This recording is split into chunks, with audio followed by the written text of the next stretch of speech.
আমাদের কাছে একটা ওয়ালটনের চুলা আছে ফ্ল্যাট বোর্ডের। তো এটার প্রবলেম হলো এটাতে কোনো রকম পাওয়ার আসে না যদি লাইনে দেওয়া হয়। কোনো রকম পাওয়ার নাই। তো এটা পাওয়ার আইসি চেঞ্জ করলে এটা কিন্তু ঠিক করা পসিবল, কিন্তু আমরা আজকে একটু ভিন্নভাবে এটা ঠিক করবো। অর্থাৎ এই আইসি চোপার কয়েল ছাড়া কিভাবে, অর্থাৎ যেটাকে বলে বাইপাস পদ্ধতিতেই। তো এই বাইপাস পদ্ধতির মাধ্যমে আমরা কিভাবে এটা সার্ভিস করবো সেটা আজকে এই ভিডিওতে দেখাবো। তো আর কথা বাড়াবো না, চলে যাই আমাদের মূল ভিডিওতে।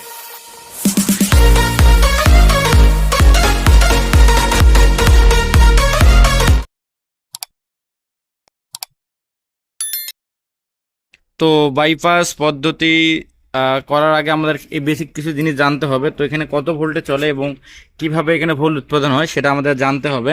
তো প্রথমে চলে যাব এটার যে চোপার কয়েলটা আছে। তো এই চোপার কয়েল থেকে আপনার ভোল্ট বের হয় দুইটি, একটি 9 ভোল্ট বের হয় এবং একটি 18 ভোল্ট বের হয়। তো এটা দেখে নেব চোপার কয়েলের টার্মিনাল কয়টি আছে। প্রাইমারিতে আছে একটা দুইটা এবং সেকেন্ডারি আছে একটা দুইটা তিনটা, অর্থাৎ আমরা একটা 9 ভোল্ট পাচ্ছি এবং একটা আমাদের 18 ভোল্ট পাচ্ছি।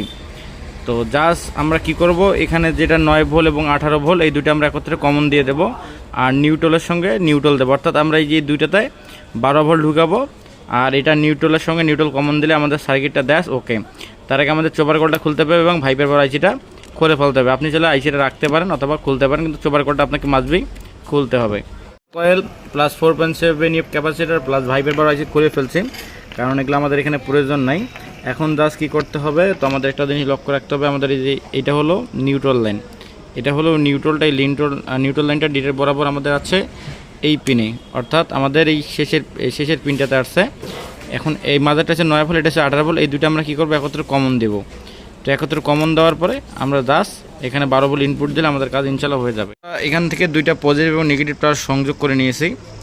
এখন আমাদের যে এসি লাইনটা আছে এসি লাইনের সঙ্গে আমরা দুইটা তার সংযোগ করে নিয়েছি। এখন এটা সার্কিটটা ফিটিং করবো, করার পরে এই দুটো তারে কী কানেকশন করব এবং কি ব্যবহার করব সেটা এই ভিডিওতে দেখাবো। তো আমরা এখানে এরকম অ্যাডাপ্টারগুলো ব্যবহার করব। এটা 12 ভোল্ট 1 এম্পিয়ার, এখানে লেখা আছে 2 এম্পিয়ার, কিন্তু এটা 1 এম্পিয়ারের বেশি যায় না। তো আমাদের জাস্ট এখানে 1 এম্পিয়ার হলে এনাফ। তো আমরা এটা এখন খুলবো, খুলে কীভাবে কানেকশন করবো সেটা একটু দেখে নেন আপনারা।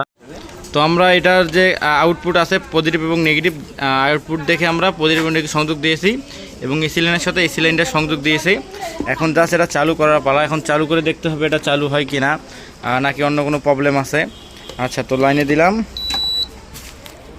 তারপর আপনার অন করব। এখন ফ্যান যেহেতু ঘুরছে অন ফাংশন, এখন ফ্যানও ঘুরতেছে, ফ্যানের স্পিড মোটামুটি আছে, একেবারে খারাপ না।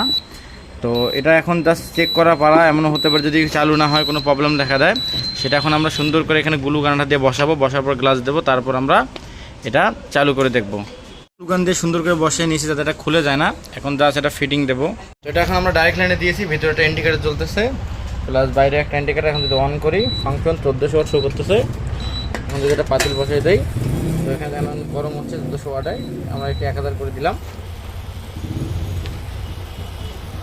তো আমাদের পানি একদম থকবকে উঠে গেছে। তো তার মানে আমাদের কাজ যেটা সেটা একদম 100% ওকে। তো আমাদের ভিডিওগুলো থাকে শিক্ষণীয় ভিডিও। তো আমাদের ভিডিওগুলো যদি ভালো লাগে থাকে আমাদের চ্যানেলকে লাইক করুন, সাবস্ক্রাইব, শেয়ার করবেন। পাশাপাশি নতুন ভিডিও পাওয়ার জন্য বেল আইকনে পুশ করে চাপ দিয়ে রাখবেন। তো আজকের মতো আসসালামু আলাইকুম, দেখা একটা নতুন ভিডিওতে।